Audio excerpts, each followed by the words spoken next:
আমরা এখন পিএইচপিতে ব্যবহৃত সর্বশেষ লুপ স্টেটমেন্ট ফর ইচ নিয়ে আলোচনা করব। অন্যান্য লুপ স্টেটমেন্টের মতো এখানেও ব্যবহৃত হয়ে থাকে ভ্যারিয়েবল, তবে এখানে আমরা অবশ্যই ব্যবহার করব অ্যারে যুক্ত ভ্যারিয়েবল। শুরুতেই আমরা একটি ভ্যারিয়েবল লিখছি, ভ্যারিয়েবল নেমস। আমরা অনেকগুলো নাম একটি অ্যারেতে বসিয়ে দেব। যেহেতু পূর্বে আমরা অ্যারে সিস্টেম সম্পর্কে জেনেছি, এটি আমাদের জন্য বেশ সহায়ক হবে লেসনটি বোঝার ক্ষেত্রে।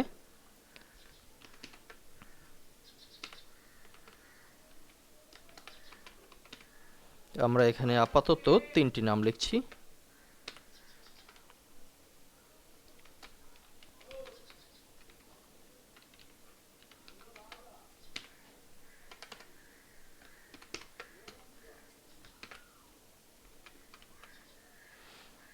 এর মধ্যে লিখেছি আল আমিন, আকরাম, নাইম। এবারে আমরা অ্যারেটি কল করব, অর্থাৎ নির্ধারিত ভ্যালুগুলোকে কল করা হবে ফর ইচ লুপের মাধ্যমে। ফর ইচ, EACH, দুটি ফার্স্ট ব্র্যাকেট এবং আগের মতোই সেকেন্ড ব্র্যাকেটের শুরু, সেকেন্ড ব্র্যাকেটের শেষ। ফার্স্ট ব্র্যাকেটের ভেতরে আমরা এখন ভ্যারিয়েবলকে কল করছি, variable names as variable value.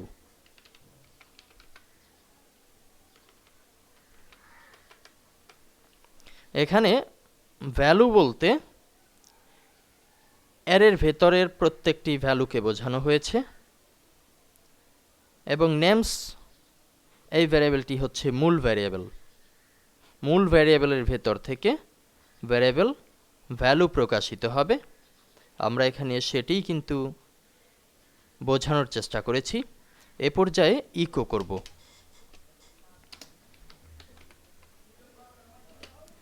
Eco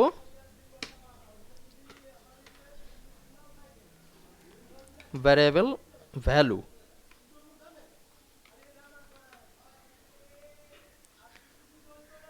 এটি প্রদর্শিত হবে এবং একটি বিআর ব্যবহার করছি যাতে লাইনগুলোকে ব্রেক করা হয়ে থাকে।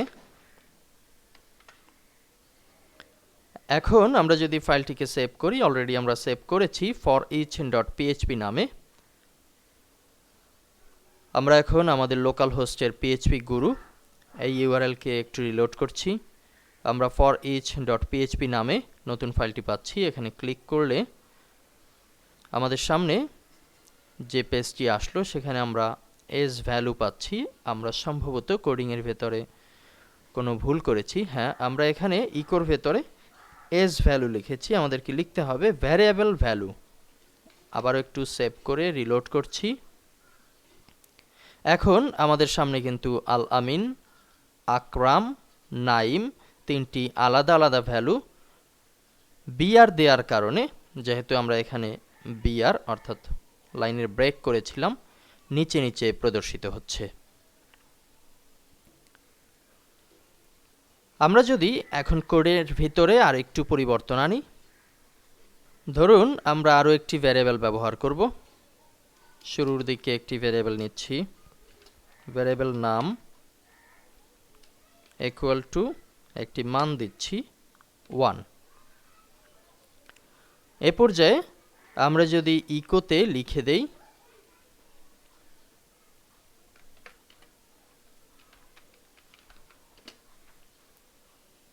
নেম ভ্যারিয়েবল নাম অর্থাৎ serial number is variable value. যদি ইকো কোডকে আমরা এভাবে লিখি, নেম প্রদর্শিত হবে কত নম্বর। Name 1 is Al Amin, name 2 is Akram, এভাবে যাতে প্রদর্শিত হয় সেটি আমরা ইকোতে দেওয়ার চেষ্টা করেছি।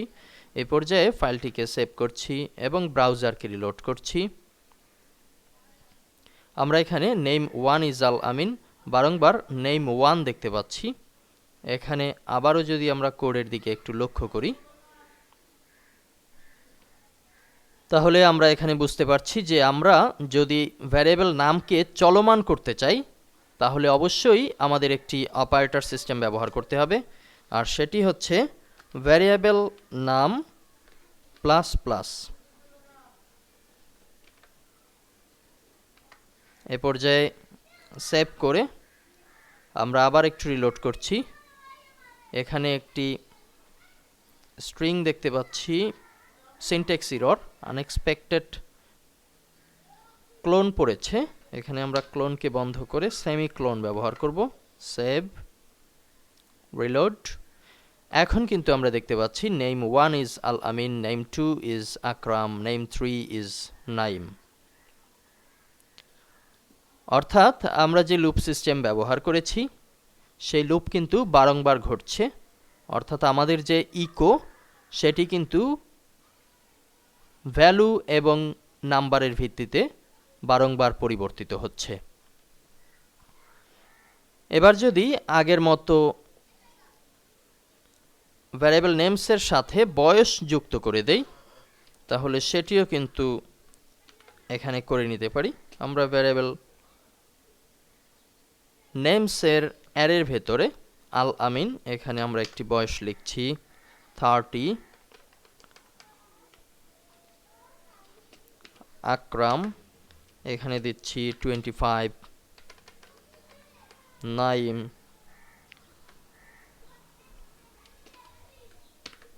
এখানে লিখছি 42। এ পর্যায়ে আমরা যদি সেভ করি ফাইলটিকে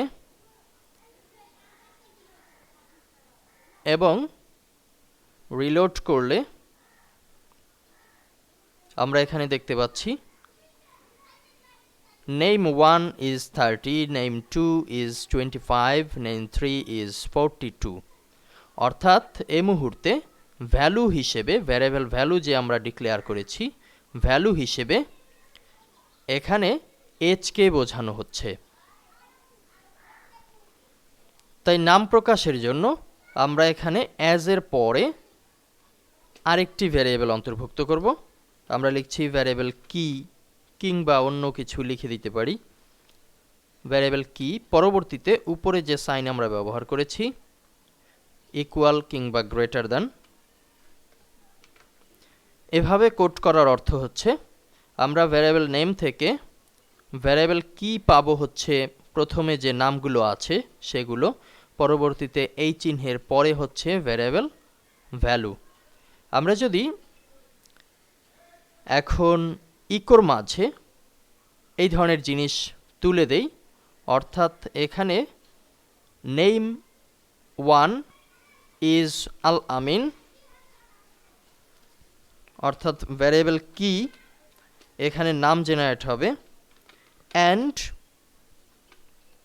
হিজ এজ, এরপরে হচ্ছে ভ্যারিয়েবল ভ্যালু প্রকাশিত হবে। আমরা ফাইলটিকে সেভ করছি, পরবর্তীতে রিলোড। এখন আমরা খুব সহজেই লক্ষ্য করতে পারছি name 1 is Al Amin and his age 30, name 2 is Akram and his age 25, name 3 is Naim and his age 42। অর্থাৎ আমরা যদি লুপ সিস্টেমকে ভালোভাবে রপ্ত করতে পারি, সবগুলো লুপ দরকার হবে না, হোয়াইল ফর এই দুটো লুপও যদি আমরা ভালোভাবে রপ্ত করতে পারি তাহলেই পিএইচপির ম্যাক্সিমাম কাজ আমরা খুব সহজে করে নিতে পারবো। ধন্যবাদ।